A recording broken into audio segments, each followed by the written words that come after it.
seat. That's fucking phenomenal. Hello, Comedy Store. It's very nice to be here. I'm originally from a small town called Hartlepool. Correct response from most of you. Well done. I did hear the best thing I've ever heard in my life at the train station there earlier on today, though, as some bloke at the train station turned to his mate and just went, "Greg's for lunch. Do I look fucking posh? Welcome to my hometown."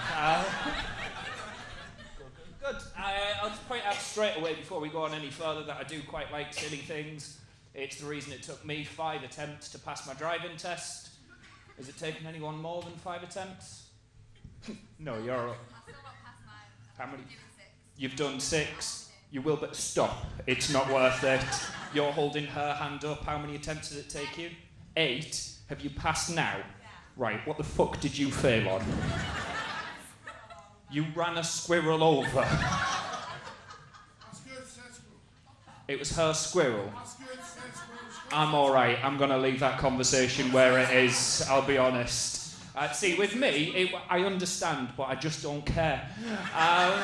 With me, it was my fault, because I got in the car, the examiner got in next to me, went for his seatbelt, and all I said was, "You'll need that."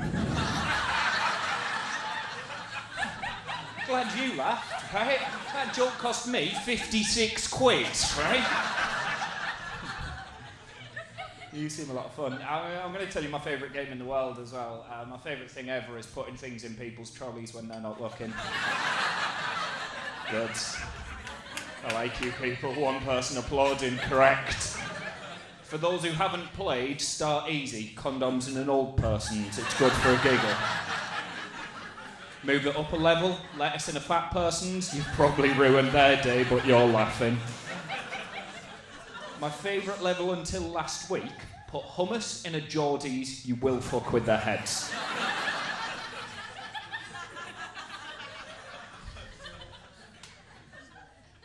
How?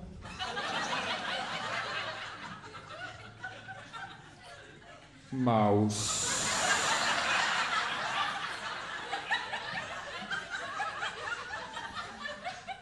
Ooh. Fucking moose. No, it says it's vegetarian. I'm sure a moose is an animal. That was until last week when I found my new favourite, and this is what you've got to do. Find 2 trolleys next to each other when nobody else is about. Take the baby out of one, put it in the one next to it, just like... Oh. I'm glad you laughed. I told that in Liverpool last night, and some woman just went, "You can't do that!" I don't know how to speak like that, it really hurts. "You can't do that! What if you put it in a paedophile trolley?" As if there's this paedophile walking round in Tesco going, "Milk? Check. Eggs? Yep. Hello. Dessert."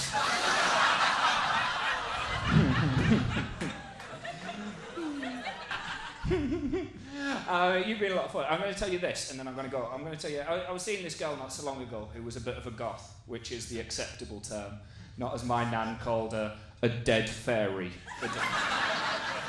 They don't like that. Some bloke who she worked with started sending her flirty texts. She got upset and went, "I don't know what to do, will you deal with it?" I just went, "Yeah, give him my number so you've got a new phone and he's texting me and I can have some fun with it." She did. I expected a text within an hour, 2 hours, maybe a day. I'd heard nothing for 4 days, right? I'd forgotten all about it. 4 days later, I got a text off an unknown number that just said, "You looked beautiful today." I was like, I forgot. I was like, look, I did look beautiful today. Looking down the street to see if someone had guessed my number. Bellend, right? I eventually clicked on, and I thought, well, I might as well have some fun with him. "You looked beautiful as well." Send. Now, it's at this point I realised every woman in this room has had more fun than any bloke will ever have, because leading guys on is piss funny. See how only women laughed at that? Yeah, it's true, right? I thought I'd flirt with this guy for 3 days, maybe 4, 6 months I chatted him up for. Got to the point my ex was going, I'm going to bed, are you coming with? And I'm like, 2 minutes, I've just got to text this bloke back.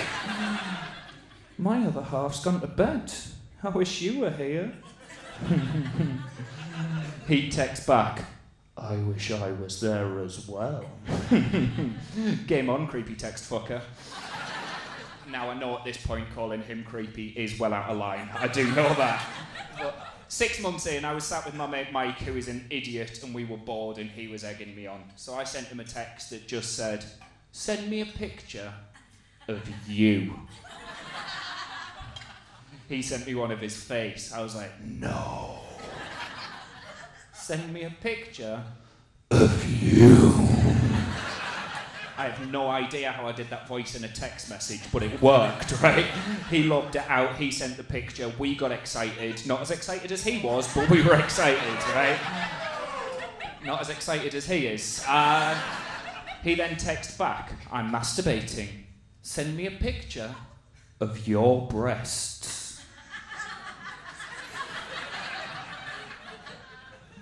Luckily, Mike's quite a chubby bloke. We pushed them together, sent that bloke his photograph, text straight back, just as I'd always imagined.